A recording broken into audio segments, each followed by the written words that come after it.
Hello guys, welcome back my channel. मेरा नाम आकाश सिंह यादव है।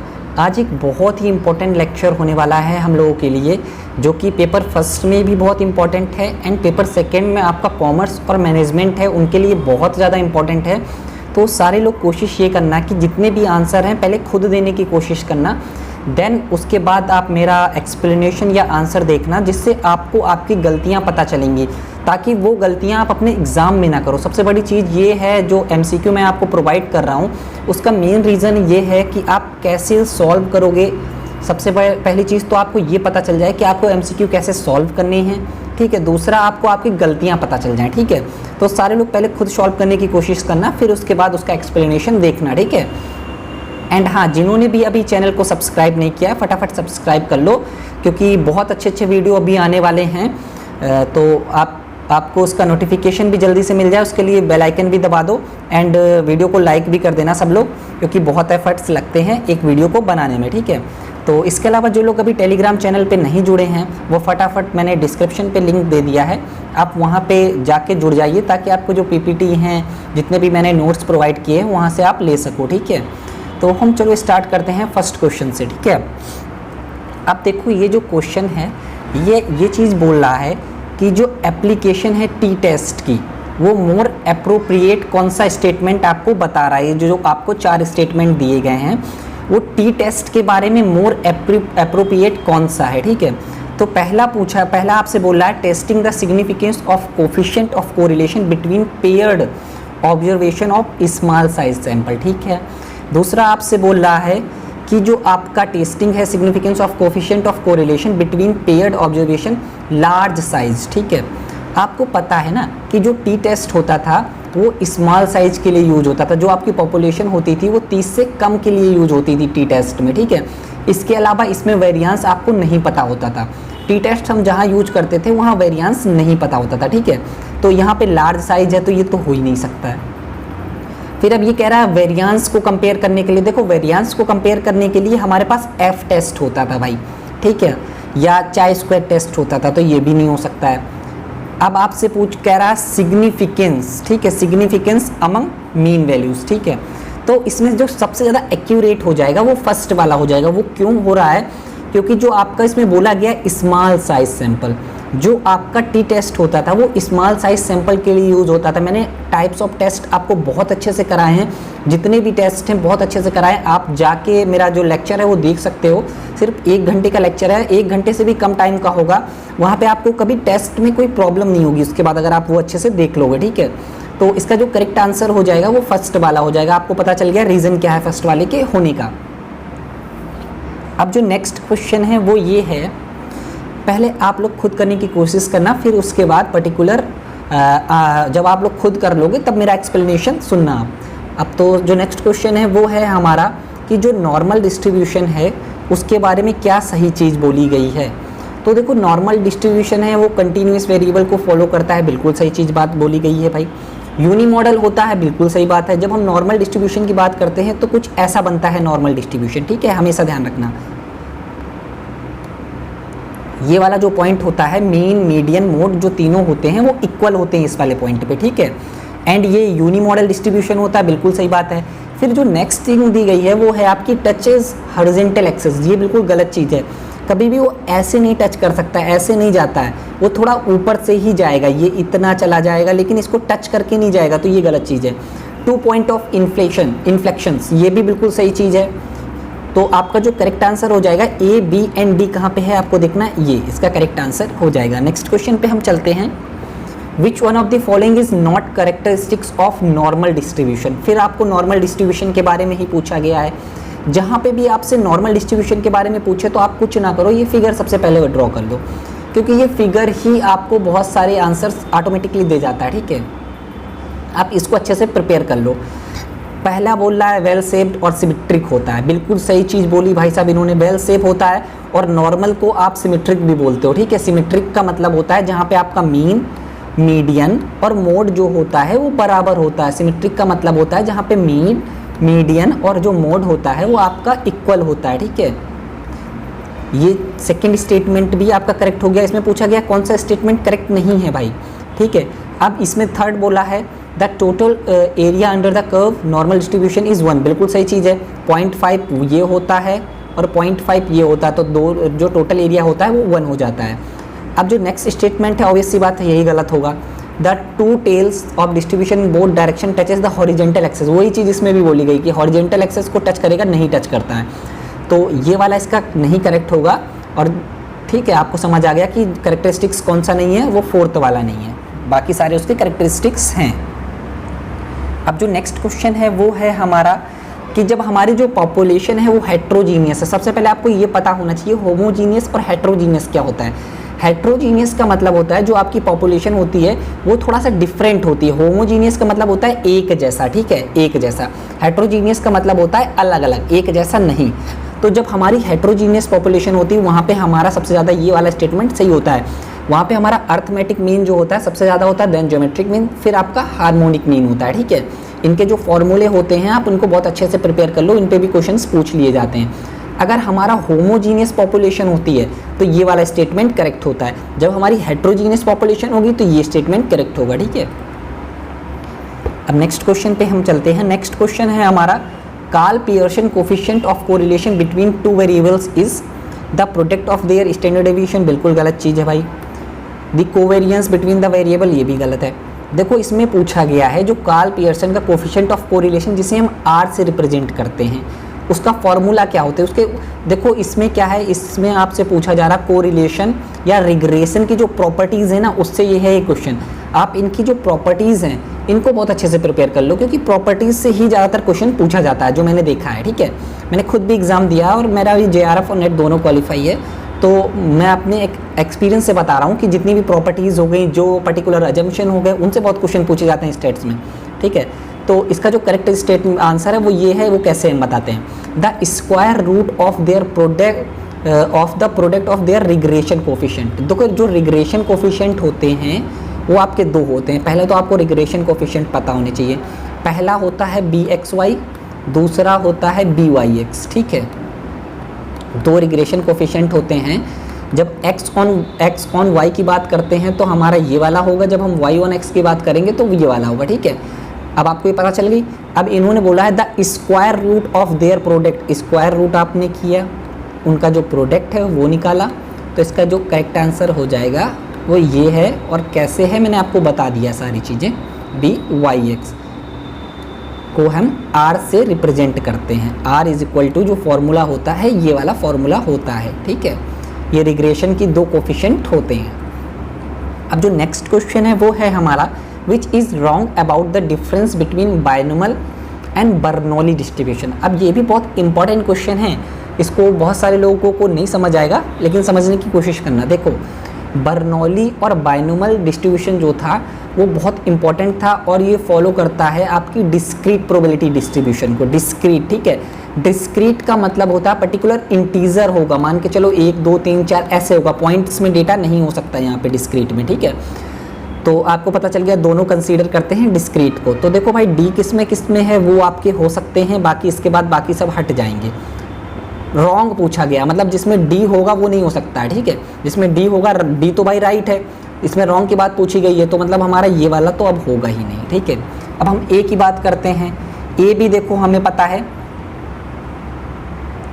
A का क्या होगा, आपको पता है कि A का जो होगा वो होगा बोथ ओनली 2 पॉसिबल आउटकम। हाँ बिल्कुल सही चीज़ है।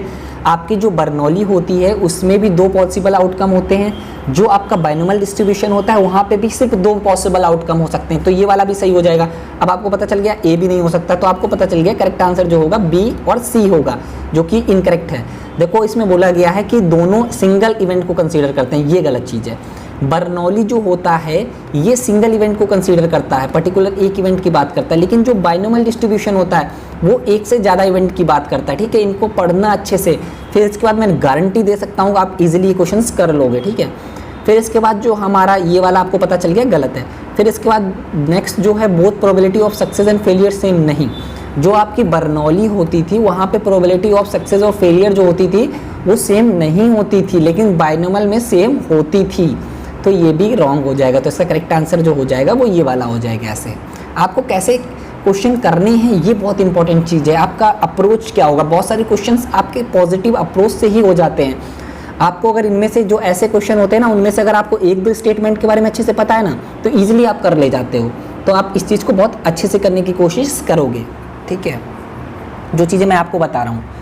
अब जो नेक्स्ट क्वेश्चन है, अब उन्होंने पूछा है पॉइजन डिस्ट्रीब्यूशन के बारे में। देखो, हमेशा ध्यान रखना, जो हमारा बाइनोमियल डिस्ट्रीब्यूशन होता था, जो बाइनोमियल डिस्ट्रीब्यूशन होता था, उसका एक्सटेंशन होता है पॉइजन डिस्ट्रीब्यूशन। ये आप कैसे याद कर सकते हो, बीपी आप जानते होगे, ब्लड प्रेशर, ठीक है, ये दोनों रिलेटेड होते हैं, ठीक है। बाइनोमियल डिस्ट्रीब्यूशन जो होता था उसका एक्सटेंशन होता है पॉइजन डिस्ट्रीब्यूशन। कैसे? देखो, पॉइजन डिस्ट्रीब्यूशन कब सुटेबल होता है, जब हमारी जो वैल्यूज़ होती हैं ज़्यादा हों, लार्ज नंबर ऑफ वैल्यूज़ हों, और प्रोबेबिलिटी ऑफ सक्सेस जो हो वो बहुत कम हो, ठीक है। तो ए और इसका करेक्ट आंसर हो जाएगा। अब हम बात करेंगे बाइनोमियल और आपके पॉइजन डिस्ट्रीब्यूशन की। पॉइजन जो बाइनोमियल डिस्ट्रीब्यूशन होता था, वहाँ पे जो आपकी एन की वैल्यू होती थी वो कम होती थी। जब हमारी एन की वैल्यू ज़्यादा बढ़ जाती थी, तो जो बाइनोमियल डिस्ट्रीब्यूशन होता था वो पॉइजन में कन्वर्ट हो जाता था। आपको बाइनोमियल डिस्ट्रीब्यूशन का फॉर्मूला भी याद करना चाहिए, जिसका फॉर्मूला होता था एन सी एक्स पी की power x probability of success और q की पावर n माइनस एक्स। अब यहाँ पे अगर आपकी n की वैल्यू बहुत ज़्यादा आ जाएगी तो फिर बहुत डिफ़िकल्टी होती है कैलकुलेट करने पे। तो जब ये डिफ़िकल्टी होती है तो ये कन्वर्ट हो जाता है पॉइजन डिस्ट्रीब्यूशन पे, जिसका फॉर्मूला आपको पता है क्या होता है, e की पावर माइनस म्यू की power x divided by root n factorial, ठीक है। ये इसका फॉर्मूला होता है जो कि आपका होता है पॉइजन डिस्ट्रीब्यूशन का, ठीक है। बहुत इंपॉर्टेंट फॉर्मूले हैं, अच्छे से प्रिपेयर करना। बस इन्हीं पे क्वेश्चन आते हैं, ज़्यादा डिफिकल्ट क्वेश्चन नहीं आते हैं जो आप लोग सोचोगे बहुत डिफिकल्ट आते हैं। सिर्फ सिंपल क्वेश्चन होते हैं, बस आपकी अप्रोच में मैटर करती है, ठीक है, कैसे आप सॉल्व कर रहे हो, ठीक है। अब एक इसका एग्जाम्पल देके बता दे तो आपको ज़्यादा समझ आएगा। अब जो आपका एक ऐसा या ट्रैफिक वाला रोड मान के चलो जहाँ पे बहुत ज़्यादा जाम होता है, जहाँ पे सबसे ज़्यादा ट्रैफिक होता है, जहाँ पे ट्रैफिक बहुत ज़्यादा होता है, वहाँ पे एक्सीडेंट होने की प्रोबेबिलिटी, भाई जहाँ पे ट्रैफिक ज़्यादा है, जहाँ पे हमेशा बहुत ज़्यादा रश होता है, जहाँ पे हमेशा जाम लगा होता है, वहाँ पे एक्सीडेंट होने की प्रोबेबिलिटी बहुत कम होती है वहाँ पे, क्योंकि जितने भी आपके कार होंगे या जो आपकी बाइक होंगी सब धीमे धीमे चल रही होती है ना, तो वहाँ पे आपकी प्रोबेबिलिटी बहुत कम होती है। और वहाँ से डेली जो आपके पर्टिकुलर कार या बाइक्स होंगे बहुत ज़्यादा होते हैं, तो जो n की वैल्यू हो गई वो भी ज़्यादा हो गई भाई। दूसरा आपका प्रोबेबिलिटी ऑफ सक्सेस जो है वो भी कम हो गया, ठीक है। तो इसलिए आपका यहाँ पे पॉइजन डिस्ट्रीब्यूशन हो जाता है, ठीक है। अब नेक्स्ट क्वेश्चन पे हम चलते हैं। जो नेक्स्ट क्वेश्चन है वो है हमारा which type of probability distribution is a part of continuous distribution. देखो, हमने आपको बताया डिस्क्रीट डिस्ट्रीब्यूशन होता है और कंटिन्यूस डिस्ट्रीब्यूशन होता है। जो हमारा कंटिन्यूस डिस्ट्रीब्यूशन होता है वो सिर्फ होता है नॉर्मल डिस्ट्रीब्यूशन। बाकी हमारा जो बाइनोमियल होता है, पॉइजन होता है और बर्नौली होता है, ये फॉलो करता है डिस्क्रीट डिस्ट्रीब्यूशन। डिस्क्रीट में पूरा इंटीजर की बात होती है, 1 2 3 4, और यहाँ पे जो नॉर्मल डिस्ट्रीब्यूशन जो या कंटिन्यूस डिस्ट्रीब्यूशन होता है वो आपका पॉइंट्स में भी हो सकता है, ठीक है। 0.5, 1.5, 2.5, 3.5 इस तरीके से भी चल सकता है। अब जो नेक्स्ट क्वेश्चन है वो है हमारा in which type probability distribution curve is positive skewed. अब ये बहुत अच्छा क्वेश्चन है और बहुत इंपॉर्टेंट क्वेश्चन है भाई। आपको पता है नॉर्मल में तो होगी नहीं, क्योंकि नॉर्मल में तो भाई ये चलती है। पॉजिटिव स्क्यूड का जो मतलब होता है वो ऐसे जाके ये जाके ऐसे जाए, मतलब ऐसे बहुत ज़्यादा थोड़ा सा ऊपर करके इस तरफ को ज़्यादा हो, तो पॉजिटिव स्क्यूड बोलते हैं उसको। वो हमेशा हमारी होती है पॉइजन डिस्ट्रीब्यूशन पे, वो हमेशा हमारी होती है पॉइजन डिस्ट्रीब्यूशन पे, ठीक है। अब जो नेक्स्ट क्वेश्चन है ये बहुत इंपॉर्टेंट है और बहुत सिंपल है। अब इन्होंने बोला है कि कौन सा स्टेटमेंट फॉल्स है, ठीक है। इसके लिए आप एक अच्छा सा फॉर्मूला है उससे हमेशा प्रिपेयर कर लो। जो आपका मोड होता है वो हमेशा 3 मीडियन 2 मीन के बराबर होता है। जब आप इसको सॉल्व करोगे इस इक्वेशन को, तो ये इक्वेशन यही बनेगी, mode is equal to 3 mean minus का 3 मीडियन माइनस का 2 मीन, ठीक है। Mode is equal to 3 median minus का 2 मीन, ये यही बनेगा, तो ये सही हो जाएगा। इसमें फॉल्स के बारे में पूछा है। दूसरा पूछ रहा है coefficient of variation is the absolute measure of dispersion. नहीं, ये स्टेटमेंट हमारा गलत है। कैसे गलत है हम बात करते हैं। कोफिशिएंट ऑफ वेरिएशन जो होता है वो हमारा रिलेटिव मेजर होता है, एब्सोल्यूट मेजर नहीं होता है। जो हमारे रिलेटिव मेजर होते हैं, जहाँ पे भी हम कोफिशिएंट लगा देते हैं, वो सारे हमारे रिलेटिव मेजर होते हैं, वो हमेशा कभी एब्सोल्यूट मेजर नहीं होते। एब्सोल्यूट मेजर आपके वो मेजर्स होते हैं जैसे रेंज आ गया, मीन डेविएशन आ गया, फिर आपका स्टैंडर्ड डेविएशन आ गया, फिर आपका वेरिएंस आ गया, ये सब आपके एब्सोल्यूट मेजर हैं। और जहाँ पे भी कोफिशिएंट लग जाता है वो आपका रिलेटिव मेजर होता है। आपको पता चल गया यही गलत है, तो इजीली आपको पता चल गया, तो बस आपने इसमें मार्क किया और आगे बढ़ गए, बाकी चीज़ें आपको देखने की ज़रूरत पड़ी ही नहीं। अब नेक्स्ट क्वेश्चन जो है बहुत सिंपल सा है। अब इसमें पूछा गया है, मैंने आपको एक्सप्लेन भी किया है पहले, विच of the not a absolute measure of dispersion. अब इसमें पूछा गया है एब्सोल्यूट मेजर ऑफ डिस्पर्जन कौन सा नहीं है, मतलब रिलेटिव। इनडायरेक्टली आप ये देखो रिलेटिव मेजर कौन सा है आपको बताना है। रिलेटिव वो होता है जहाँ पे आपका कोफिशिएंट ऑफ रेंज होता है, तो रिलेटिव आपका पता चल गया ये। बाकी जो ये तीनों होंगे वो आपके एब्सोल्यूट मेजर होते हैं, ठीक है। नेक्स्ट क्वेश्चन पे हम चलते हैं, जो कि है हमारा in a series of value if one value is 0 geometric mean is. देखो ज्योमेट्रिक मीन क्या होता है, आपकी जितनी भी ऑब्जर्वेशन होती हैं उनका स्क्वायर रूट, ठीक है। मान के चलो आपकी अगर 2 ऑब्जर्वेशन है तो एक्स वाई हो गया और यहाँ से 2 लगा दिए। अगर आपकी 3 ऑब्जर्वेशन है तो एक्स वाई जेड यहाँ पे 3 लगा दिए, ठीक है। तो यहाँ पे बोला गया है अगर सीरीज में एक वैल्यू 0 हो गई, इनमें से मान के चलो अगर x की वैल्यू 0 हो गई या y की वैल्यू 0 हो गई, तो फिर हो जाएगा कैन नॉट बी डिटरमाइंड। फिर हम वहाँ से निकाल ही नहीं सकते हैं, जो हमारा ज्योमेट्रिक मीन है उसे हम निकाल नहीं सकते हैं। हमेशा ध्यान रखना, जहाँ पे भी अगर एक वैल्यू भी 0 हो गई ना इसकी, तो फिर आप इसको फर्दर इसमें आप कोई कैलकुलेशन नहीं कर सकते हो, ठीक है। अब जो नेक्स्ट क्वेश्चन है वो है हमारा the application of chi square test as a parametric test. ये कंसेप्ट भी हमने आपको पढ़ाया हुआ है, जब हमने टाइप्स ऑफ टेस्ट पढ़ाए थे तो बहुत अच्छे से आपको एक्सप्लेन किया है। तो जो लोग मेरे से पढ़े होंगे वो इजीली इस क्वेश्चन का आंसर दे देंगे। देखो जो हमारा चाई स्क्वायर टेस्ट है वो नॉन पैरामेट्रिक टेस्ट है, ठीक है। वो नॉन पैरामेट्रिक टेस्ट है, वहाँ पे जो सैम्पल पॉपुलेशन होती थी वो 50 होती थी और पॉजिटिव स्क्यूड है, जहाँ, ठीक है, जो कि पॉजिटिव स्क्यूड होता है चाई स्क्वायर टेस्ट। वो सिर्फ एक कंडीशन पे एक हमारा एक्सेप्शन होता था जहाँ पे वो पैरामेट्रिक्स में यूज हो सकती थी, पैरामेट्रिक टेस्ट में यूज हो सकती थी। वो हमारा कंडीशन होता था ये वाला, पैरामेट्रिक में वो एक कंडीशन में यूज हो सकती थी जब हम पॉपुलेशन वेरिएंस निकालते थे। जब हमें पॉपुलेशन वेरिएंस, जिसका फॉर्मूला जो होता था standard deviation of sample divided by standard deviation of population n-1। देखो यार सब लोग बहुत अच्छे से क्वेश्चन करो, पहले करने की कोशिश करो। मेरी तबीयत नहीं सही थी लेकिन फीवर था मुझे, मैंने तब भी आपके लिए आज का लेक्चर बनाया हुआ है।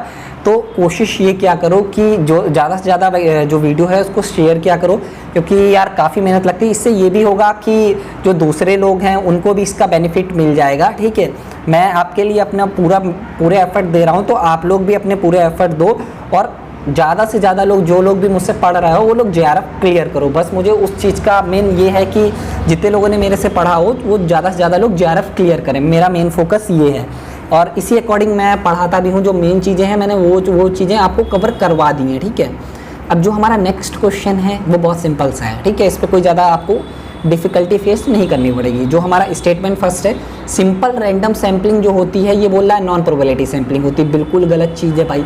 जो हमारी सिंपल रैंडम सैम्पलिंग होती है वो हमारी प्रोबेबिलिटी सैम्पलिंग होती है। अब आप ये पूछोगे सर प्रोबेबिलिटी सैम्पलिंग क्या होती है, तो हम आपको वो भी बता देते हैं, जिस पे आपका जो पॉपुलेशन होते हैं सबके इक्वल चांस हो सैंपल में आने के, कोई बायसनेस ना हो रिसर्चर की वहाँ पे, ठीक है। प्रोबेबिलिटी सैम्पलिंग आपकी फर्दर डिवाइड होती है simple random sampling, systematic sampling, cluster sampling and stratified sampling and multi stage sampling, ठीक है। तो पहला गलत हो गया। अब दूसरा स्टेटमेंट पढ़ो। दूसरा स्टेटमेंट हमेशा ध्यान रखना, जब हम स्टैंडर्ड डेविएशन अपने सैंपल या पॉपुलेशन का निकालते हैं तो हम उसे बोलते हैं स्टैंडर्ड एरर, जो कि बिल्कुल सही चीज़ दी है। इन्होंने बताया है कि स्टैंडर्ड एरर जो एरर होता है वो स्टैंडर्ड डेविएशन ऑफ पॉपुलेशन होता है, जो कि बिल्कुल सही चीज़ है और ये हमेशा याद रखना। तो ए जो है आपका वो रॉन्ग हो जाएगा, जो बी है जो आपका वो ट्रू हो जाएगा, तो ये वाला स्टेटमेंट करेक्ट हो जाएगा।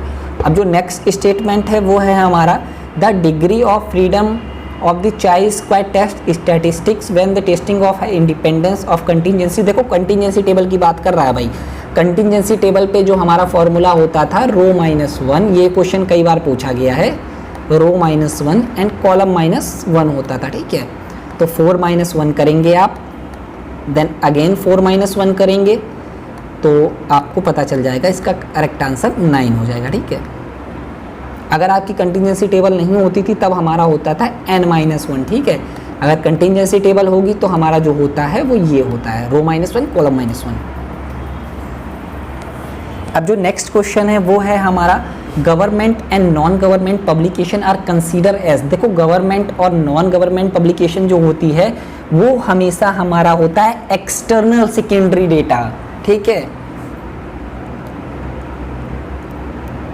अब ऐसा क्यों होता है हम आपको बताते हैं। एक्सटर्नल सेकेंडरी डेटा इसलिए होता है क्योंकि गवर्नमेंट है जो अपने रिपोर्ट्स को पब्लिश कर रही है वो सबके लिए अवेलेबल होता है, ऐसा नहीं कि पर्टिकुलर कंपनी के लिए अवेलेबल हो। अगर किसी पर्टिकुलर कंपनी की बात होगी तो वहाँ पे आपका इंटरनल सेकेंडरी डेटा सोर्स हो जाता है, ठीक है भाई। नेक्स्ट क्वेश्चन पे चलते हैं जो कि है हमारा a census takers often collect data through which of the following. ये बहुत इंपॉर्टेंट क्वेश्चन है। सेंसस जो होता है आपको पता है कि हर आपके 10 साल में होता है और आपसे जो डेटा लेते हैं वहाँ पे इंटरव्यूज़ का यूज़ होता है। आपका पर्टिकुलर एक बंदा अपॉइंट होता है, वो आपके यहाँ आता है, आपसे पूछता है कि आपके फैमिली में कितने लोग हैं, फिर इसके बाद आपसे पूछता है कितने लोगों की मैरिज हो चुकी है, फिर आपसे पूछता है, यही सारे क्वेश्चंस होते हैं जो पूछता है कि कितने लोग जॉब करते हैं, कितनी बाइक हैं, ये सारी चीज़ें वो पूछता है, ठीक है। तो वो यूज करता है इंटरव्यू। और एक चीज़ मैं आपको और बताना चाहूँगा, इस पर अगर शेड्यूल लिखा होता ना तो वो ज़्यादा एक्यूरेट होता। इस क्वेश्चन पे अगर आपको शेड्यूल और इंटरव्यू दोनों आ जाए ना, उसमें से आपका शेड्यूल जो होगा ना वो ज़्यादा एक्यूरेट होगा, हमेशा ध्यान रखना। नेक्स्ट क्वेश्चन जो है वो है हमारा the type of interview in which the specific topic are decided in advance and everything plan in advance. देखो सारी चीज़ें आपकी जो है आपने पहले ही डिसाइड कर ली हैं कि हमारा इंटरव्यू कितनी देर चलेगा, हम कौन से क्वेश्चन पूछेंगे, हमारे क्वेश्चन का सीक्वेंस क्या होगा, हमारा जो पर्टिकुलर एरिया है मतलब या एरिया या किस तरीके हमें कैंडिडेट को बुलाना है। अगर आपने सारी चीज़ें पहले ही प्लान कर ली हैं तो वो हमेशा हमारा होता है स्ट्रक्चर्ड इंटरव्यू, ठीक है, जहाँ पे सारी चीज़ें प्लान होती हैं। अगर चीज़ें प्लान नहीं होती तो वो हमेशा हमारा होता है अनस्ट्रक्चर्ड, ठीक है। अब जो हमारा नेक्स्ट क्वेश्चन है वो है, अब ये बहुत इंपॉर्टेंट क्वेश्चन है, ये बहुत बार आया हुआ क्वेश्चन है तो इसको बहुत अच्छे से समझना भाई। अब इन्होंने पूछा है the difference between statics and parameter is called. सबसे पहले आपको तो पता होना चाहिए स्टैटिक्स क्या होता है एंड पैरामीटर्स क्या होते हैं। जब भी हम स्टैटिक्स की बात करते हैं तो वो हमेशा हमारे सैंपल से आता है। जो हम सैंपल का मीन निकालते हैं ना, एस से एस, ध्यान रखना, एस से एस, जब हम सैंपल मीन निकालते हैं जिसे हम बोलते हैं स्टैटिस्टिक्स, जिसे हम रिप्रेजेंट करते हैं एक्स बार से, ठीक है। जब हम पॉपुलेशन मीन निकालते हैं जिसे हम बोलते हैं आपका पैरामीटर, जिसे हम रिप्रेजेंट करते हैं म्यू से, ठीक है। अब आप ये बोलोगे कि सर पॉपुलेशन और सैंपल क्या होता है भाई। देखो पॉपुलेशन का मतलब होता है वो सारे लोग जो हमारी स्टडी में को इफ़ेक्ट कर सकते हैं। ये मान के चलो हम स्टडी कर रहे थे पर्टिकुलर कॉलेज में कि उनका कौन सी बुक सबसे ज़्यादा, जो एक कॉलेज की हमने बात ली, एक आईआईटी ले ली हमने, कोई आईआईटी उठा ली, ऐसे ही कानपुर या कोई भी उठा ली, तो वहाँ पे सबसे ज़्यादा कौन सी बुक यूज़ होती है, तो वहाँ पे तो भाई 18 या 1900 बहुत लोग होंगे ना, 2000 या 3000 कितने भी लोग हो सकते हैं, तो वो आपकी पॉपुलेशन हो गई। उनमें से आपने सिर्फ पर्टिकुलर कुछ लोगों को लिया, आपने मान लो 100 लोगों को लिया, वो आपका सैंपल हो गया, क्योंकि आप सारे लोगों पे स्टडी नहीं कर सकते हो। रिसर्च में हमेशा आपका सैंपल पे काम होता है, ठीक है। तो जब आप पैरामीटर्स और स्टैटिस्टिक्स का डिफरेंस की बात करते हो उसे आप बोलते हो सैम्पलिंग एरर, हमेशा ध्यान रखना। जैसे जैसे आप अपना जो इन दोनों का डिफरेंस होता है वो कम होता जाता है, वैसे वैसे आपकी सैम्पलिंग एरर जो है वो कम होती जाती है, ठीक है। अगर आपका जो पॉपुलेशन है वो सैंपल के बराबर हो जाएगा तो उस कंडीशन पे कोई भी सैम्पलिंग एरर नहीं होगी, ठीक है, ये चीज़ ध्यान रखना। अब जो हमारा नेक्स्ट क्वेश्चन है वो है, अब ये कह रहा है कौन सा स्टेटमेंट जो है गलत है। The sign of regression coefficient always same, बिल्कुल सही चीज़ बोली है, जो कि हमने आपको बताया रिग्रेशन कोफिशिएंट BXY और BYX जो होता है, ठीक है। इसके जो साइन होते हैं हमेशा सेम होंगे, या तो ये पॉजिटिव होगा, दोनों पॉजिटिव होंगे, या दोनों निगेटिव होंगे। बिल्कुल सही स्टेटमेंट बोला भाई। दूसरा स्टेटमेंट बोल रहा है correlation coefficient is the geometric mean of the two regression coefficient. बिल्कुल सही चीज़ है। अब ये कैसे होता है आपको पता होगा, जो r की वैल्यू होती है वो bxy मल्टीप्लाई by(x) होती है रूट में, जो कि आपका ज्योमेट्रिक मीन को रिप्रेजेंट करता है। ठीक है, तो ये स्टेटमेंट भी करेक्ट हो गया। थर्ड स्टेटमेंट बोल रहा है the covariance between two variables divided by the product of their standard deviation. अब हाँ, आर का एक और फॉर्मूला होता है, आर के बहुत फॉर्मूले होते हैं, आप परेशान हो जाओगे पढ़े पढ़े। Covariance of x, y upon का standard deviation of x multiply standard deviation of y, ये भी सही स्टेटमेंट है। अब जो ये वाला स्टेटमेंट है ना, ये गलत है। जो हमारा कोफिशिएंट ऑफ कोरिलेशन होता है वो इंडिपेंडेंट होता है ओरिजिन के और स्केल के भी। अब आप ये बोलोगे ओरिजिन और स्केल क्या होता है सर? ओरिजिन का मतलब होता है प्लस माइनस, स्केल का मतलब होता है मल्टीप्लाई एंड डिवाइड। अब आप कहोगे कि ये क्या होता है? अब मैं आपको एक एग्जांपल देके बताता हूँ। जो हमारा अर्थमेटिक मीन होता है वो डिपेंडेंट होता है ओरिजिन और स्केल पे। वो कैसे? अब हम बताते हैं आपको। जैसे मान के चलो ये आपकी ऑब्जर्वेशन है 4 4 4 बार 4, तो जिसका आप मीन निकालोगे तो आपको 60/4 करोगे आप, तो आपको मीन जो आ जाएगा 4 आ जाएगा। अब आपका ओरिजिन का मतलब होता है ये जो आपकी ऑब्जर्वेशन है, इन पे हम अगर इक्वल चीज़ ऐड करें, मान के चलो हम सारे में एक ऐड करे देना है, तो हमारा 5 5 हो जा रहा है ना। अगर हमारा 5 5 हो जा रहा है सब में, तो तब हमारा जो मीन होगा 25/5 हो जाएगा भाई, तो 5 मीन हो जाएगा। तो वही चीज़ आप जब आप पर्टिकुलर आपके रिजल्ट में ऐड कर देते हो तो वो सेम चीज़ आ जाती है, तो उसे आप बोलते हो dependent to origin and scale. जब आप मान के चलो जिसमें आप मतलब इन सब में आप जितना प्लस करोगे उतना ही आप इसमें प्लस कर दो, ठीक है, तो आपका करेक्ट आंसर हो जाएगा।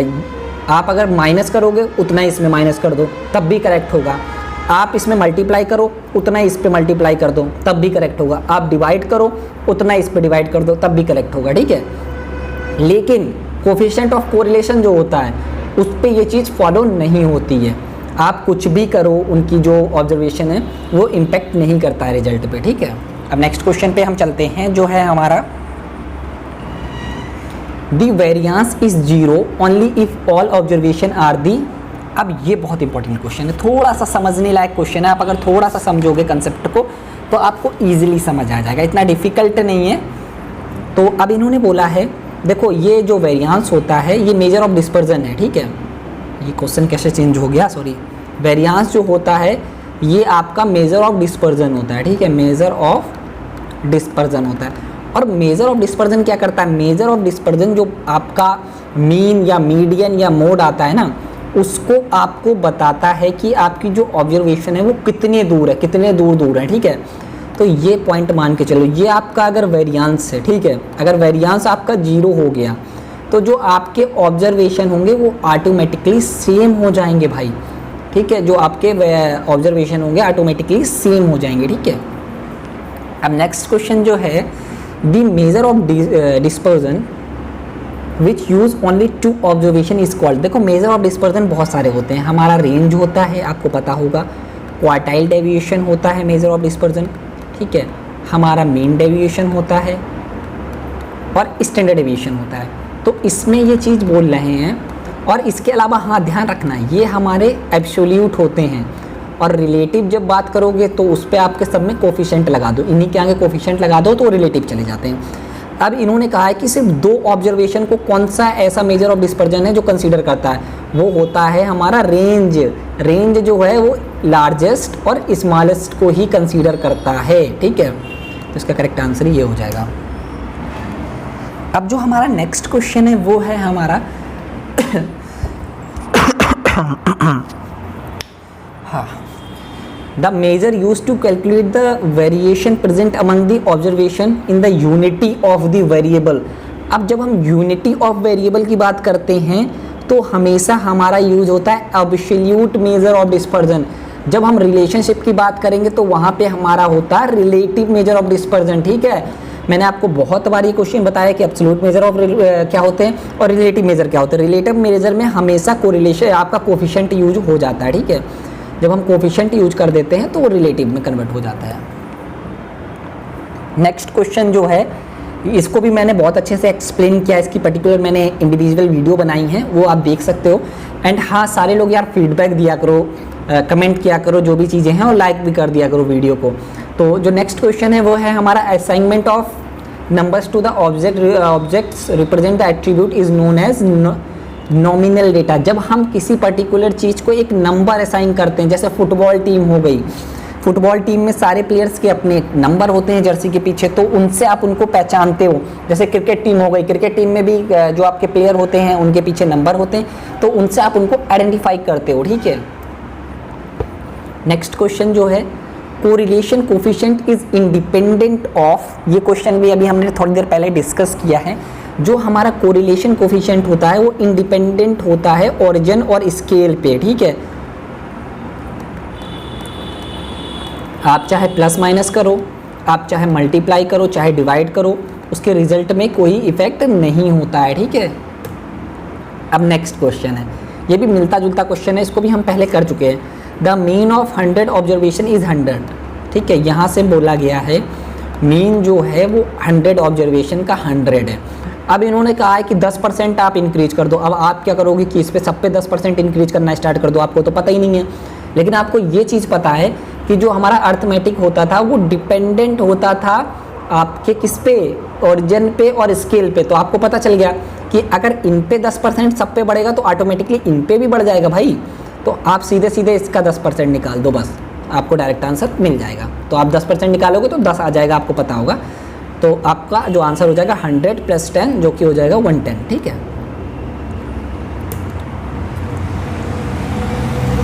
अब जो नेक्स्ट क्वेश्चन है वो है हमारा बहुत इंपॉर्टेंट, ठीक है।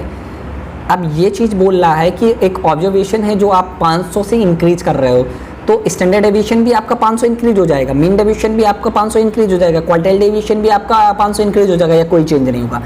तो ये जितने हैं ये आपके मेजर ऑफ डिस्पर्जन है। तो आपको पता ये होना चाहिए जो मेजर ऑफ डिस्पर्जन होते हैं वो इंडिपेंडेंट होते हैं ओरिजिन के और स्केल के। तो आप इनमें कुछ भी चेंज करोगे तो चेंज नहीं होगा इनमें। तो इसका करेक्ट आंसर ये हो जाएगा डी वाला, ऑल दिस रिमेन अनचेंज, ठीक है। अब जो नेक्स्ट क्वेश्चन है ये भी बहुत सिंपल सा है। जो हमारा सेंसस है वो कब, मतलब कितने कितने ईयर में आपका फाइंड होता है, वो आपका हर 10 साल में फाइंड किया जाता है। एक बार ये क्वेश्चन भी आया है सिंपल सा, अभी पिछला कब फाइंड किया गया था 2011 में, अगला कब फाइंड किया जाएगा 2021 में, ठीक है। नेक्स्ट क्वेश्चन जो है वो है हमारा standard deviation is always calculate from. अब हमारा जो स्टैंडर्ड डेविएशन होता है वो हमेशा हमारा मीन से कैलकुलेट किया जाता है, ठीक है। ये मीन से कैलकुलेट किया जाता है, ये मेजर ऑफ डिस्पर्जन का पार्ट होता है। और जो हमारा मीन डेविएशन होता है वो मीन से भी कैलकुलेट हो जाता है, मीडियन से भी कैलकुलेट हो जाता है और मोड से भी कैलकुलेट हो जाता है मीन डेविएशन। ये चीज़ ध्यान रखना आप लोग, ये बहुत इंपॉर्टेंट क्वेश्चन है, पहले खुद करने की कोशिश करना, फिर उसके बाद आप एक्सप्लेनेशन समझना, क्योंकि कुछ क्वेश्चंस बहुत इंपॉर्टेंट हैं जिससे आपको अपनी गलती का पता चलेगा ना। मेन चीज़ ये है, which of this not method of data collection. अब इन्होंने पूछा है कि आपको जितने दिए गए उनमें से कौन सा मेथड है जो डेटा कलेक्शन का नहीं है। देखो क्वेश्चनर तो भाई होता है जो कि प्राइमरी डेटा कलेक्शन का मेथड होता है, इंटरव्यू भी होता है, एक्सपेरिमेंट नहीं होता है। थीमेटिक अप्रिशिएशन टेस्ट पे काफ़ी सारे लोगों को कन्फ्यूजन होगा, ये जो होता है ये प्राइमरी मेथड होता है डेटा कलेक्शन का। थीमेटिक अप्रिशिएशन टेस्ट क्या होता है कि होगा क्या कि आपको एक पर्टिकुलर पिक्चर दे दी जाती है, ठीक है। आपको एक पर्टिकुलर पिक्चर दे दी गई, फिर इसके बाद आपके ये रिस्पोंडेंट हो गए, ये रिस्पोंडेंट हो गए, इनसे बोला गया कि भाई आप इस पिक्चर को देख के क्या, मतलब आपका क्या इंटरप्रिटेशन या आप क्या समझ रहे हो इस पिक्चर को देख के। तो ये अपना डेटा देते हैं जिसे आप प्राइमरी डेटा कलेक्शन का एक बहुत इंपॉर्टेंट मेथड मानते हो, ठीक है। ऑब्जर्वेशन भी होता है, तो इसका करेक्ट आंसर जो हो जाएगा ओनली सी हो जाएगा। नेक्स्ट क्वेश्चन जो है वो है if the units of population are surveyed it is called. अब यहाँ पे ये भी सेंसस की बात आ गई कि जितनी भी यूनिट हैं आपकी पॉपुलेशन की उनका सबका आप सर्वे कर रहे हो, तो वो सेंसस का पार्ट होता है, आपको पता है। तो वहाँ रैंडम सैम्पलिंग नहीं होगा, रैंडम सैम्पलिंग तो होगा नहीं। रैंडम सैम्पलिंग में आप पर्टिकुलर सैंपल लेते थे, पॉपुलेशन से कुछ लोगों को उठाते थे, तो यहाँ पे हो नहीं रहा, सैंपल्ड भी नहीं हो रहा, तो वो हमेशा होता है कंप्लीट इन्यूमरेशन एंड सेंसेस, ठीक है, डी और ई वाला।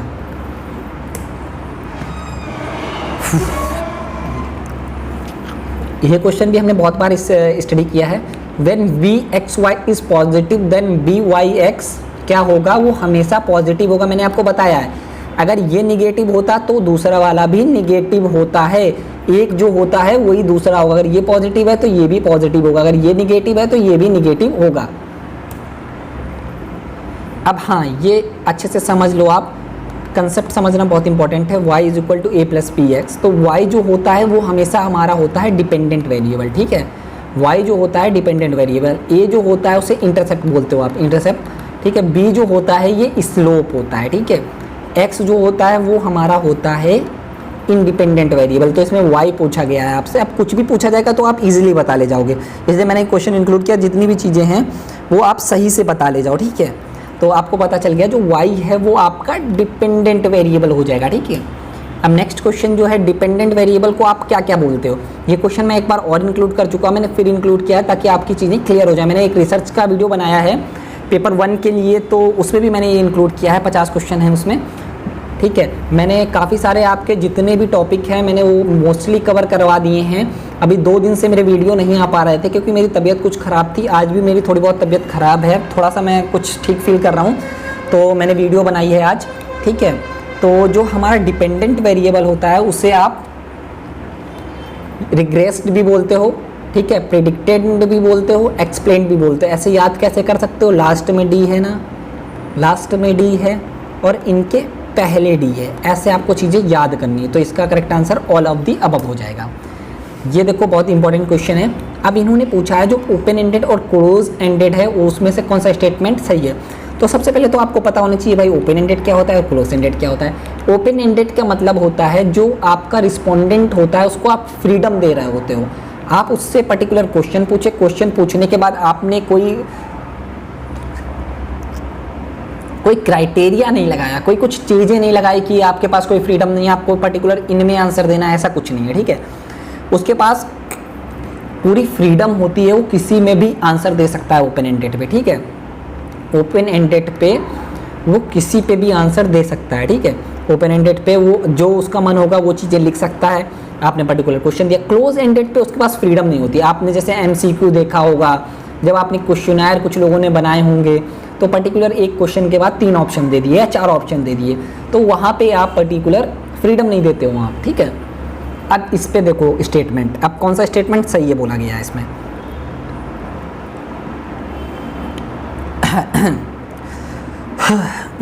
अब देखो सबसे पहले आपसे पूछा जा रहा है जो आपका ओपन एंडेड क्वेश्चन है वो क्वांटिटेटिव डेटा प्रोवाइड करता है, बिल्कुल गलत चीज़ है भाई। जो आपका ओपन एंडेड होता है वो क्वालिटेटिव डेटा प्रोवाइड करता है, आपको क्वांटिटेटिव नहीं प्रोवाइड करता है, तो ये गलत हो गया। अब दूसरा बोल रहा है close ended question provide quantitative data, बिल्कुल सही चीज़ बोल रहा है भाई ये, कि जो क्लोज एंडेड क्वेश्चन होते हैं वो आपको क्वांटिटेटिव डेटा प्रोवाइड करता है, ये चीज़ तो इन्होंने सही बोली। लेकिन पार्टिसिपेंट्स ओन वर्ड ऐसा तो नहीं होता है भाई, ओन वर्ड वाला तो सिस्टम आपका ओपन एंडेड पे होता है, तो ये गलत हो गया। थर्ड से देखते हैं, open ended question provide qualitative data, participates own word, हाँ ये बिल्कुल सही स्टेटमेंट है, तो आपको पता चल गया स्टेटमेंट सही है। अभी इसमें क्या पूछा गया है कि जो क्लोज एंडेड होता है वो क्वालिटेटिव डेटा प्रोवाइड करता है, बिल्कुल गलत चीज़ है, वो क्वांटिटेटिव डेटा प्रोवाइड करता है, तो आपका जो करेक्ट हो जाएगा वो सी वाला हो जाएगा। नेक्स्ट क्वेश्चन पे चलते हैं। अब ये भी बहुत सिंपल सा क्वेश्चन है, if one regression coefficient is greater than one the other will. देखो आपको पता है जो आर की वैल्यू होती है वो आपको मैंने बहुत बार क्वेश्चन करवाया है यार, -1 से +1 के बीच ही होती है।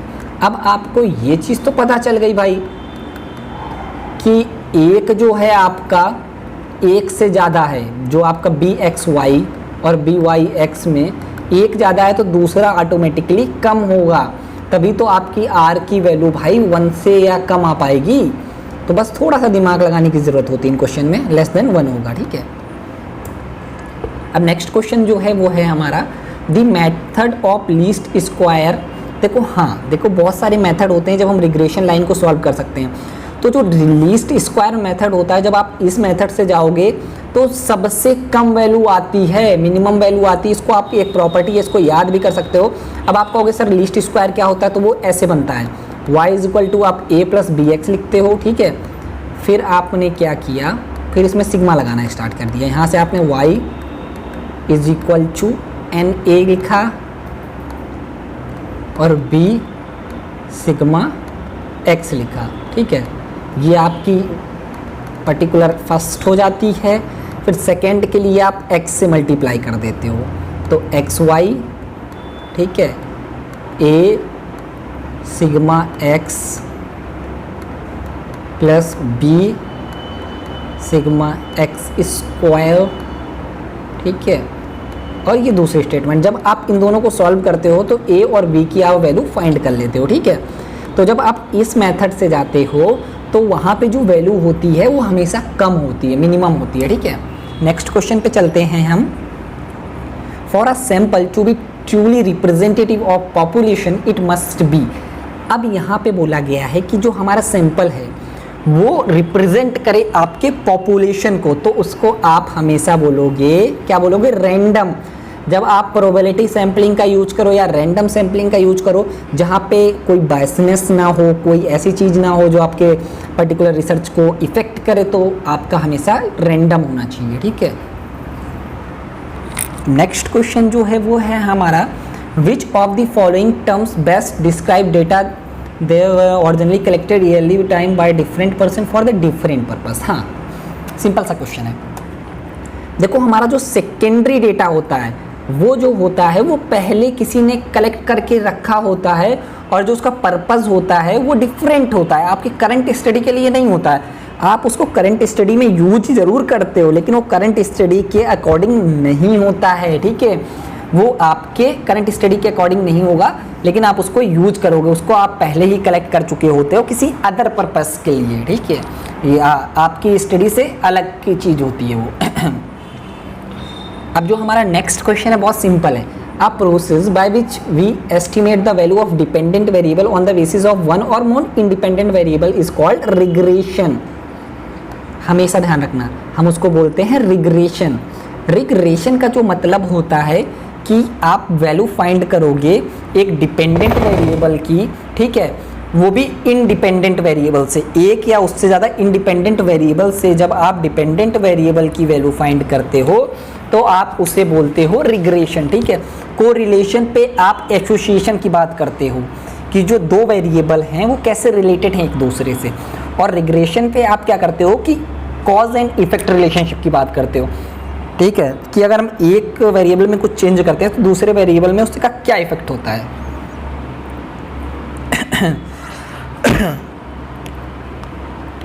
हाँ, नेक्स्ट क्वेश्चन पे चलते हैं जो है हमारा the coefficient of correlation. The coefficient of correlation क्या होता है, वो हमारा होता है square root of coefficient of determination. अब आप ये पहले तो आपको पता होना चाहिए कि कोफिशिएंट ऑफ डिटर्मिनेशन क्या होता है।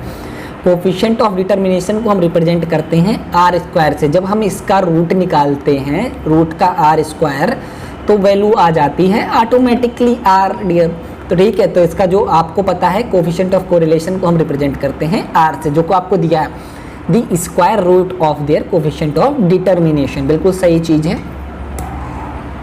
नेक्स्ट क्वेश्चन जो है कि जो आपका आर है, आर को आप कोफिशिएंट ऑफ कोरिलेशन भी बोलते हो, ठीक है। जो आपका कोरिलेशन है वो किस कंसेप्ट में नहीं यूज हो सकता, रिलायबिलिटी में बिल्कुल यूज होगा, कोरिलेशन में तो ऑब्वियस सी बात है, वैलिडिटी में भी यूज होता है, पावर एनालिसिस में वो यूज नहीं होता है। पावर एनालिसिस जो होता है वो आपका हाइपोथेसिस टेस्टिंग की बात होती है और टाइप 1 टाइप 2 एरर से रिलेटेड होता है, ठीक है, पावर एनालिसिस। नेक्स्ट क्वेश्चन पे हम चलते हैं। नेक्स्ट क्वेश्चन जो है which of the following would not allow you to calculate a correlation. अब ये बहुत इंपॉर्टेंट क्वेश्चन है भाई। अब कौन सा ऐसी कंडीशन है जहाँ पे आप कोरिलेशन नहीं फाइंड कर सकते हो। आपको पता है निगेटिव कोरिलेशन हो सकता है। नेगेटिव का मतलब होता है अपोजिट डायरेक्शन, नेगेटिव का मतलब होता है अपोजिट डायरेक्शन। मतलब अगर आपका एक वेरिएबल इंक्रीज हो रहा हो तो दूसरा वेरिएबल आपका डिक्रीज होगा, ठीक है।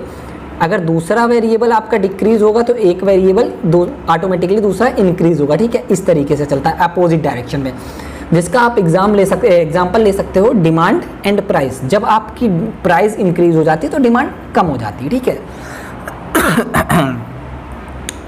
जो हमारा बी स्टेटमेंट है वो ये है, अ पॉजिटिव रिलेशनशिप बिटवीन, बिल्कुल पॉजिटिव भी हो सकता है।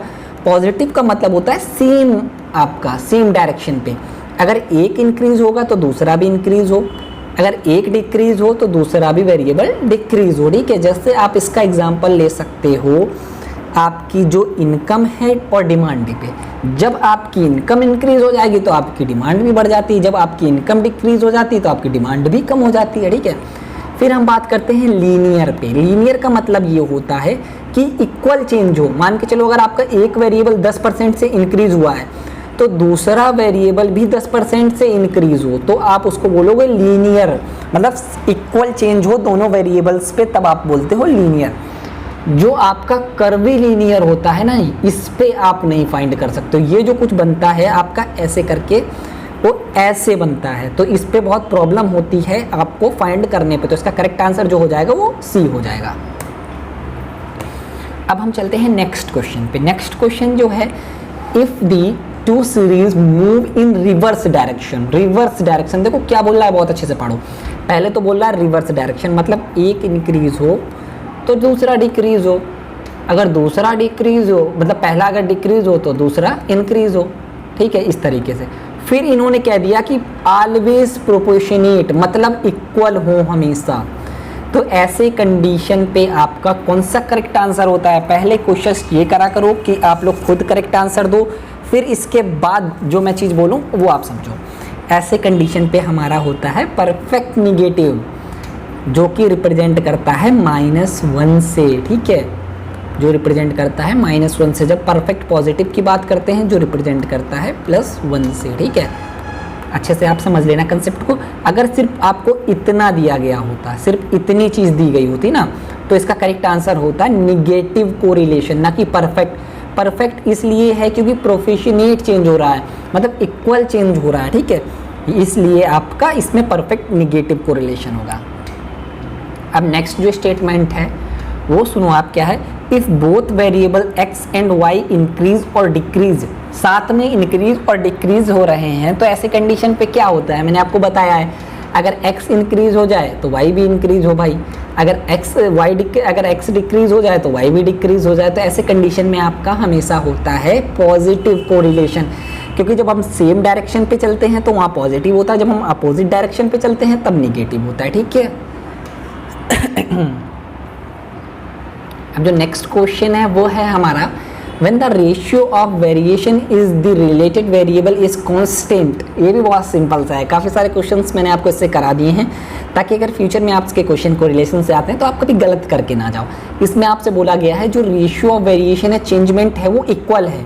अगर एक वेरिएबल 10% से इंक्रीज हो रहा है तो दूसरा वेरिएबल जो 10% से डिक्रीज होगा। जैसे अगर आप एग्जाम्पल ले लो कि आपकी जो डिमांड, जो आपका प्राइस है 10% इंक्रीज हो गया, तो डिमांड जो होगी 10% डिक्रीज हो जाए, तो ऐसी कंडीशन को आप बोलते हो लीनियर कोरिलेशन, ठीक है। ऐसी कंडीशन को आप बोलते हो लीनियर कोरिलेशन, ठीक है। नेक्स्ट क्वेश्चन पे चलते हैं हम। A measure of the strength of the linear relationship that exist between two variables. देखो दो वेरिएबल्स के बीच लीनियर रिलेशनशिप बतानी है और स्ट्रेंथ की बात कर रहा है। जहाँ पे स्ट्रेंथ की बात होगी, जहाँ पे एसोसिएशन की बात होगी, वहाँ पे हमेशा होता है कोरिलेशन कोफिशिएंट, ठीक है। वहाँ रिग्रेशन तो हो ही नहीं सकता, रिग्रेशन तो आपका कॉज एंड इफेक्ट रिलेशनशिप बताता है। इंटरसेप्ट भी आपका रिग्रेशन का कंसेप्ट है, स्लोप भी आपका रिग्रेशन का कंसेप्ट है, जिसे हम आपको पहले ही बता चुके हैं। नेक्स्ट क्वेश्चन जो है ये भी आप पढ़ चुके हो पहले ही, मैंने आपको बता दिया है। ये प्रॉपर्टी है, जितनी भी प्रॉपर्टीज़ हैं उन्हें बहुत अच्छे से पढ़ लेना, चाहे वो आपकी रिग्रेशन की हो, चाहे वो आपकी कोरिलेशन की हो, चाहे वो आपकी जितने भी डिस्ट्रीब्यूशंस हों उनकी हो, चाहे वो जितने टेस्ट हों उनके एजम्पशंस जो हैं उन्हें बहुत अच्छे से आप कर लेना, ठीक है, क्योंकि वो बहुत पूछे जाते हैं। तो उन्हें कर लोगे तो आपके लिए बेनिफिटेड है, बेनिफिट होगा आपके लिए। और पूरी दम लगा दो यार, 5, 6, 7 दिन जितने भी बचे हैं, पूरा जितनी आप मेहनत कर सकते हो उतनी मेहनत करो इन 5 दिनों पे, ठीक है। क्योंकि नेक्स्ट एग्जाम कब होगा बहुत अनसर्टेनिटी होगी, और बार बार ये कोर्स कंप्लीट करना बहुत डिफिकल्ट होता है यार, आप खुद समझ रहे हो। इवन रिवीजन करने में ही आपको इतनी मेहनत लगती है कि पूछो मत। तो जिसने एग्ज़ाम दिया होगा उसको अच्छे से पता होगा ये चीज़। अब हम चलते हैं नेक्स्ट क्वेश्चन पे। The correlation coefficient is the, हमेशा ध्यान रखना, geometric mean of the two regression. Geometric mean का मतलब होता है ये bxy और byx, ठीक है, जो आपकी टू रिग्रेशन कोफिशिएंट हैं, ठीक है। हाँ थोड़ा यार वॉइस में आज प्रॉब्लम होगी, मेरी वॉइस थोड़ी आज, मेरे को जुकाम है ना थोड़ा सा, तो इसलिए दिक्कत हो रही होगी वॉइस की, लेकिन समझ आ रहा होगा आपको आई थिंक। फिर हम नेक्स्ट क्वेश्चन पे चलते हैं। In statistical procedure skewness is use to measure the, बहुत इंपॉर्टेंट कंसेप्ट है भाई, बहुत इंपॉर्टेंट कंसेप्ट है। देखो दो चीज़ें होती हैं, पहला होता है सिमेट्रिकल और दूसरा होता है असिमेट्रिकल। जब आपका सिमेट्रिकल होता है, सिमेट्रिकल का मतलब होता है लैक ऑफ स्क्यूनेस, मतलब कोई भी स्क्यूनेस नहीं होती है। सिमेट्रिकल का मतलब होता है लैक ऑफ स्क्यूनेस, जो आपका पर्टिकुलर जो बनता है, जिस नॉर्मल डिस्ट्रीब्यूशन का जो कर्व बनता है वैसा बनता है ये। अरे यार कैसे बन रहा है, ऐसे करके ऐसे बनता है, जिसमें मीन मीडियन मोड आपके इक्वल होते हैं। ये आपको नीचे बना के बताता हूँ, आज तो हाथ भी नहीं सही चल रहा है, ये करके ये, तो मीन मीडियन मोड जो होते हैं वो इक्वल होते हैं, जिसे हम बोलते हैं सिमेट्रिकल, और lack of skewness, lack of, और ठीक है ये चीज़ बोलते हैं। अब स्क्यूनेस का मतलब होता है ये पॉजिटिव हो सकता है और निगेटिव हो सकता है। स्क्यूनेस आपका पॉजिटिव हो सकता है और निगेटिव हो सकता है, ठीक है। जब पॉजिटिव की बात होगी तो कुछ ऐसा बनेगा आपका ये, ठीक है, और जब निगेटिव की बात होगी तो वो कुछ ऐसा करके ऐसा ऐसा बनेगा, ठीक है, टच नहीं करेगा, धोखे से टच कर गया, ठीक है। ये आपका राइट होता है, राइट टेल होता है, ये आपका लेफ्ट टेल होता है, समझ लेना। अब इन्होंने पूछा है skewness is used to measure the direction of dispersion, direction बताता है डिस्पर्जन की, कि आपका जो मीन मीडियन मोड है उससे आपका कितनी दूर, जितने ऑब्जर्वेशन है कितनी दूर हैं उनसे, ठीक है, उनकी डायरेक्शन क्या है, राइट में है लेफ्ट में है, ये चीज़ बताता है वो, ठीक है। अब नेक्स्ट क्वेश्चन पे चलते हैं। इन अ सिमेट्रिकल, आपको पता है सिमेट्रिकल का मतलब होता है नॉर्मल, सिमेट्रिकल का मतलब होता है नॉर्मल, ठीक है, कोई भी आपका स्क्यूनेस नहीं होता है, तो मतलब ये पर्टिकुलर फिगर बनेगा जहाँ पे मीन मीडियन मोड बराबर होता है। तो ऐसी कंडीशन पे जो आपका थर्ड कोटाइल और फर्स्ट कोटाइल होता है वो क्या होता है, ठीक है। आपका अगर ये फिगर है, ये आपका मीन और मीडियन और मोड है, ठीक है, ये आपका मीन और मीडियन एंड मोड है, ठीक है। तो मीन मीडियन और मोड है ये, ठीक है। तो ऐसे कंडीशन पे क्या होता है, जो आपका कोटाइल थर्ड होता है वो इधर, कोटाइल थर्ड जो होगा वो इधर होगा, कोटाइल फर्स्ट जो होगा वो इधर होगा, ठीक है। ये हमेशा इक्वल दूरी पे होते हैं, जो एक दो कोटाइल होते हैं ये हमेशा इक्वल दूरी पे होते हैं आपके मीन मीडियन और मोड से। तो ये आपका correct answer B, at equal distance, ठीक है। नेक्स्ट क्वेश्चन पे चलते हैं। बहुत सिंपल सा क्वेश्चन है जो कि आपसे बहुत बार पूछा जाता है। अब इन्होंने बोला है, इसमें से आपको इससे बहुत अच्छे से पता चल जाएगा, when the frequency curve is more peak than normal curve, जो हमारा फ्रीक्वेंसी कर्व होता है ये हमारा नॉर्मल कर्व होता है, ठीक है। जब हमारे नॉर्मल, और इसी को आप बोलते हो सिमेट्रिकल, इसी को आप बोलते हो सिमेट्रिकल, ठीक है। अब जब नॉर्मल कर्व से ज़्यादा पीक हो तो उसे बोलते हो लेप्टोक्रेटिक, आप उसे बोलते हो लेप्टोक्रेटिक, आपसे पूछा गया है। तो ऐसे याद कैसे करना है, लार्ज, एल से मतलब लार्ज, एल से मतलब लार्ज, एन तो आपको पता चल गया नॉर्मल, ठीक है। नॉर्मल का मतलब हो गया, नॉर्मल जब होगा तो वो हमेशा आपका होता है एम, मिडिल वाला आपका होता है मेसोक्रेटिक, ठीक है। एम मिडिल से आपको याद रहेगा मेसोक्रेटिक, ठीक है। प्लेटिक्रेटिक तो आपको सिंपल सा याद है, जो सबसे नीचे होगा वो प्लेटिक्रेटिक होगा। लेप्टोक्रेटिक मतलब लार्ज, सबसे ऊपर, ठीक है। नॉर्मल जिसे हम बोलते हैं मेसोक्रेटिक, जो कि हमारा हो गया मीडियम, ठीक है। प्लेटिक्रेटिक जो है वो सबसे नीचे होगा। तो यहाँ पे पूछा गया है जो फ्रीक्वेंसी कर्व है वो ज़्यादा पीक्ड है नॉर्मल कर्व से, तो वो हमेशा हमारा होता है लेप्टोक्रेटिक, ठीक है। अब नेक्स्ट क्वेश्चन जो है ये भी बहुत सिंपल है और बहुत अच्छा है। क्वेश्चन जो है वो है, a distribution is skewed, mean median mode are, देखो स्क्यूड का मतलब होता है अगर आपका सिमेट्रिकल, मतलब आपका जो है वो सिमेट्रिकल नहीं है। सिमेट्रिकल में आपको पता है जो बनता है वो ऐसे बनता है, और स्क्यूड में दो केसेस होते हैं। ये आपका लेफ्ट स्क्यूड होता है जिसे आप निगेटिव स्क्यूड बोलते हो, ये आपका राइट स्क्यूड होता है जिसे आप पॉजिटिव राइट स्क्यूड, कुछ ऐसा बनता है भाई, जैसा ये बना वैसे ही बनता है, मतलब ये करके ये बनता है, ठीक है, ऐसे, तो राइट स्क्यूड में हमेशा ध्यान रखना मीन सबसे ज़्यादा होगा, फिर आपका मीडियन होगा और फिर मोड होगा, ठीक है। और लेफ्ट स्क्यूड जो होता है या निगेटिव स्क्यूड होता है वहाँ पे मोड सबसे ज़्यादा होता है, फिर आपका मीडियन होगा, फिर मीन होगा। और ये कैसे होता है आपको पता है, जब आप इस साइड जाते हो तो ये आपका पॉजिटिव केस होता है। जब आप इस साइड जाते हो तो ये आपका पॉजिटिव होता है, आपको पता है ना, ये पॉजिटिव होता है। जब आप इस साइड जाते हो तो आपका निगेटिव होता है। तो आपको पता है ना, मीन जो है वो आपका इस साइड पे सबसे पीछे है, तो आपको पता चल गया सबसे कम यहाँ पे मीन होगा, फिर आपका मीडियन होगा, फिर आपका मोड होगा। तो वो जब हम स्क्यूड की बात करते हैं वहाँ पे हमारे मीन मीडियन मोड जो होते हैं इक्वल नहीं होते हैं, ठीक है। और सिमेट्रिकल में अगर हम बात करेंगे तो वहाँ पे हमारे मीन मीडियन मोड जो होते हैं वो इक्वल होते हैं, ठीक है। अब नेक्स्ट क्वेश्चन जो है वो है, if a distribution has a negative skewness, अगर निगेटिव स्क्यूनेस है तो कौन सा ऑर्डर फॉलो करेगा भाई? आपको आपने देखा है निगेटिव स्क्यूनेस कौन सा है, ये वाला लेफ्ट वाला। निगेटिव स्क्यूनेस में आपको पता है कि मीन सबसे कम होता है, देन मीडियन होता है, देन मोड होता है। अगर सबसे ज़्यादा की बात करेंगे तो सबसे पहले मोड, फिर मीडियन, फिर मीन। तो आपको ऐसे पता चल गया कि आपको लोवेस्ट से हाईएस्ट पे रखना है। तो सबसे पहले आपका मीन होता है, फिर मीडियन होता है, फिर मोड होता है। तो सी करेक्ट हो जाएगा इसका। अब हाँ, ये क्वेश्चन देखने के लिए मैं आपको एक बस स्टेटमेंट बताऊंगा, उस स्टेटमेंट से सारी चीज़ें आपकी क्लियर हो जाएंगी। अगर ये क्वेश्चन कभी भी आया ना तो आप कभी भूलोगे नहीं। बस एक चीज़ आप अच्छे से याद कर लेना, वो चीज़ है जो हमारा 6 क्वार्टाइल डेविएशन होता है वो हमेशा आपका 5 स्टैंडर्ड डेविएशन, 5 मीन डेविएशन और 4 स्टैंडर्ड डेविएशन के बराबर होता है, ठीक है। अब आपको ये चीज़ पता चल गई कि आपका ये होता है, ठीक है। अब आपको यहाँ से क्वार्टाइल डेविएशन और स्टैंडर्ड डेविएशन पे निकालना है, तो क्वार्टाइल डेविएशन ले लो और स्टैंडर्ड डेविएशन ले लो। तो 6 क्वार्टाइल डेविएशन को जब आप 4 स्टैंडर्ड डेविएशन के बराबर करेंगे तो क्या हो जाएगा भाई? तो आपका क्वार्टाइल डेविएशन 4/, अब आपका ये 6 कट के यहाँ चला आएगा। तो जब इसको आप काटोगे 2 2 ज़ा 4, 2 3 ज़ा 6, तो भाई पहला स्टेटमेंट तो सही हो गया, आपको पता चल गया। फिर आपको मीन डेविएशन और स्टैंडर्ड डेविएशन के बीच बताना है। तो मीन और स्टैंडर्ड डेविएशन तो लिखे ही हैं, तो mean deviation is equal to 4/5 standard deviation हो सकता है, बिल्कुल हो सकता है। तो ये भी सही हो गया। फिर आपको स्टैंडर्ड डेविएशन और मीन डेविएशन के बीच बताना है, स्टैंडर्ड डेविएशन और मीन डेविएशन के बीच बताना है, ठीक है। तो ये आपका स्टैंडर्ड डेविएशन से निकालना है। तो स्टैंडर्ड डेविएशन के बजाय आप मीन डेविएशन में 5/4 कर सकते हो, ठीक है। तो ये भी करेक्ट हो गया। तो इसका correct answer all of the above हो गया। ऐसे आपको क्वेश्चंस करने हैं, ठीक है।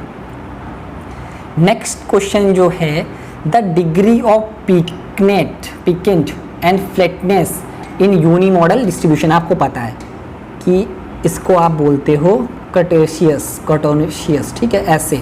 ये तो आपका नॉर्मल हो गया। फिर आपका इससे ऊपर वाला ये होता था, फिर आपका इससे नीचे वाला होता था। जब इन चीज़ों पे हम बात करते हैं उसको हम बोलते हैं कर्टेशियस, ठीक है। आपको इजी पता चल गया। अब यहाँ पे बॉयलीज कोफिशिएंट बोला है। देखो, आपको वैसे कोफिशिएंट ऑफ कोरिलेशन पता है जो है आपका +1 से -1 के बीच होता है, लेकिन जो आपका कोफिशिएंट ऑफ स्क्यूनेस होता है वो 1 2 +1 हमेशा इसी के बीच होता है। अच्छी तरीके ध्यान रखना इसको।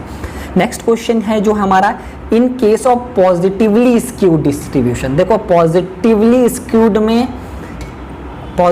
स्क्यूड जो होता है वो आपका ऐसे चल के ऐसे चलता है, आपको पता है ना, जहाँ पे मीन जो आपका राइट में होता है, पॉजिटिवली आपका राइट में होता है, ठीक है।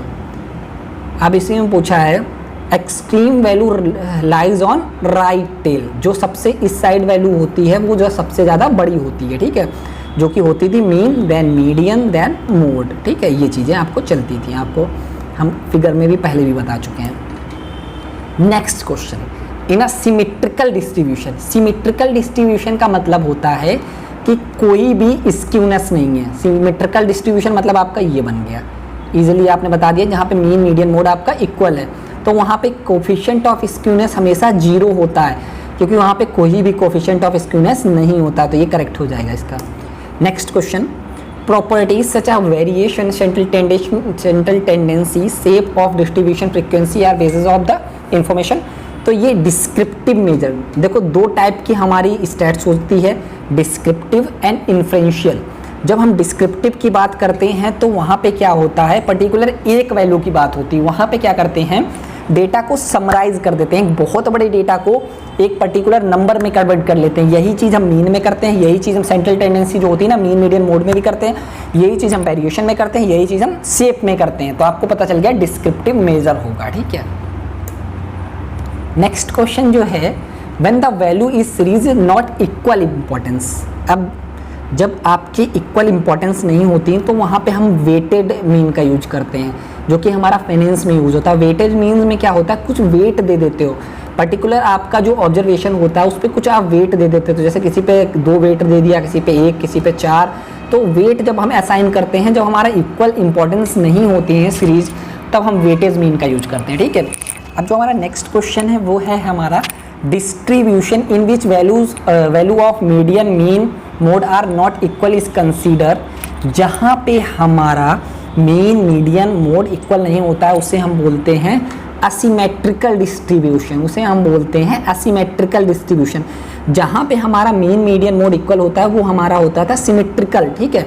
इसमें करेक्ट हो जाएगा असिमेट्रिकल, जिसके अंदर आपका पॉजिटिव आ जाएगा और निगेटिव आ जाएगा। जिसे हम पढ़ते हुए हैं, पॉजिटिव को आप बोलते हो राइट, ठीक है, ये आपने नीचे राइट लिख लिया, निगेटिव को आप बोलते हो लेफ्ट, ठीक है। Taking the relevant root of their product of all non zero and positive value is known as. तो आपको पता है ना कि जब ज्योमेट्रिक मीन लेते थे वहाँ पे आपकी नॉन जीरो मतलब जीरो भी नहीं हो सकता था, और वहाँ पे आपकी वैल्यू निगेटिव भी नहीं हो सकती थी, वहाँ पे वैल्यू हमेशा पॉजिटिव होती थी। तो आपको पता चल गया इसका करेक्ट आंसर जो होगा ज्योमेट्रिक मीन हो जाएगा।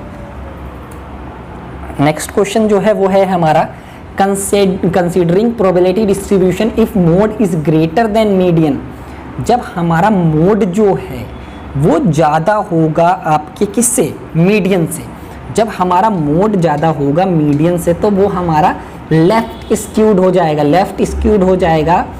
आपको मैंने ये चीज़ बताई है पहले भी, लेफ्ट स्क्यूड हो जाएगा और इसको आप निगेटिव बोलोगे, ठीक है। क्योंकि आपका जो ऐसा वाला केस होता है ना, यहाँ से आप ऐसे आए, जहाँ पे आपका मोड जो होता था सबसे ज़्यादा होता था, देन आपका मीडियन आता था, देन आपका मीन आता था, ठीक है। आपको ये चीज़ पता चल गई होगी। नेक्स्ट पे चलते हैं। नेक्स्ट क्वेश्चन है which of the following not characteristics of mean. देखो एक्सट्रीम वैल्यू से बिल्कुल इफेक्ट करता है। मिनिमम जो होता है सम ऑफ स्क्वायर डेविएशन बिल्कुल मिनिमम होता है इसका। सम ऑफ डेविएशन हमेशा इसका जो होता है जीरो होता है, सॉरी जीरो होगा, ये इसमें लिखा नहीं है, ये इसकी प्रॉपर्टी है। देखो मुझे अभी तक याद है, एक बार प्रॉपर्टी अच्छे से याद कर लो, याद हो जाएगी। ऑर्डिनल डेटा पे हम इसको यूज नहीं कर सकते हैं, नॉट कैरेक्टरिस्टिक्स होती।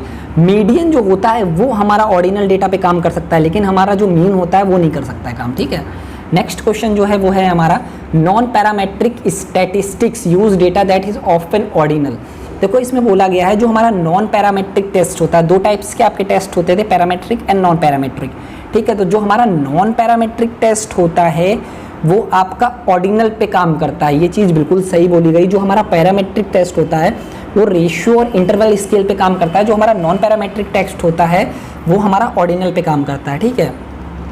जो हमारा आर बोला गया है रीजनिंग, इट होगा, it does not rely on numbers but rather on ranking of order, बिल्कुल सही चीज़ बोली गई है। ऐसे क्वेश्चन में आपको क्या देखना होता है, सबसे पहले ए स्टेटमेंट देखो, ए करेक्ट है, आर करेक्ट है, फिर बीच में आप ए और आर के बीच बिकॉज लगा दो, ठीक है, फिर देन पढ़ो या सो लगा दो या एस लगा दो, ठीक है। इन चीज़ों को आप लगाओगे तो आप इजीली कर लोगे, तो इसका ये करेक्ट हो जाएगा। ए और आर करेक्ट है, आर करेक्ट एक्सप्लेनेशन ए का है, ठीक है। जब आप पढ़ोगे तो आपको समझ आ जाएगी ये चीज़। अब जो हमारा नेक्स्ट है वो बहुत इंपॉर्टेंट है और सिंपल सा है। Consider the following statement which with respect to types of correlation and identify the incorrect one. The variables are negative correlated, ठीक है। अगर वो negative correlated हैं तो वो इनवर्स रिलेशनशिप बताते हैं, बिल्कुल सही चीज़ बोली गई भाई। नेगेटिव कोरिलेटेड का मतलब होता है अगर एक इंक्रीज हो रहा होगा तो दूसरा डिक्रीज होगा, अगर आपका एक डिक्रीज हो रहा होगा तो दूसरा इंक्रीज होगा। तो पहला स्टेटमेंट तो भाई करेक्ट हो जाएगा। Correlation depends upon the constituency of the ratio change between the variables. इसको रोको भी, ये थोड़ा कम समझ आया ना हमको। फिर हम चलते हैं नेक्स्ट पे। The relationship between 2 variable is said to be linear if corresponding to be unit changes one variable the other variable does not change as constant rate by fluctuating rate. ठीक है, तो आपको पता चल गया कि ये वाला भी सही है। फिर आपका जो कर्व लीनियर होता है वो ग्राफ में प्लॉटेड होता है, ये बिल्कुल गलत चीज़ है, और वो भी स्ट्रेट लाइन में।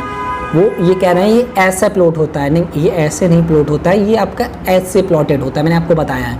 तो इसका करेक्ट आंसर जो हो जाएगा वो 2 and 4 कहाँ है, सॉरी 2 नहीं, 2 तो आपका करेक्ट है, 3 वाला करेक्ट नहीं है।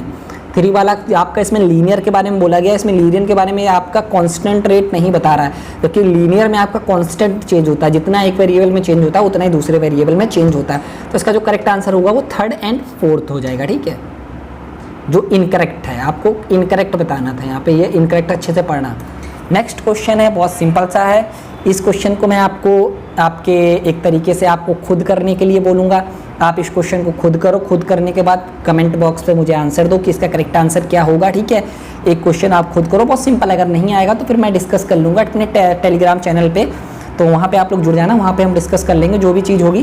तो इसके बाद लास्ट क्वेश्चन था। Thank you all, and video को यार सब लोग लाइक कर दो और फीडबैक दिया करो यार, फीडबैक दो तो और जो चीज़ें इंप्रूव हो सकती हैं वो इंप्रूव की जाएंगी। ठीक है, और इसके बाद यार थोड़ा सा लाइक कर दो, तो लाइक करने से एक थोड़ा सा मोटिवेशन मिलता है, और वीडियो को जितना ज़्यादा से ज़्यादा हो सके शेयर किया करो, जिससे काफ़ी सारे लोगों का एडवांटेज हो सके या काफ़ी सारे लोग उस चीज़ के एडवांटेज ले सके। ठीक है, और ये बहुत इंपॉर्टेंट क्वेश्चन है, अच्छे से प्रिपेयर करना।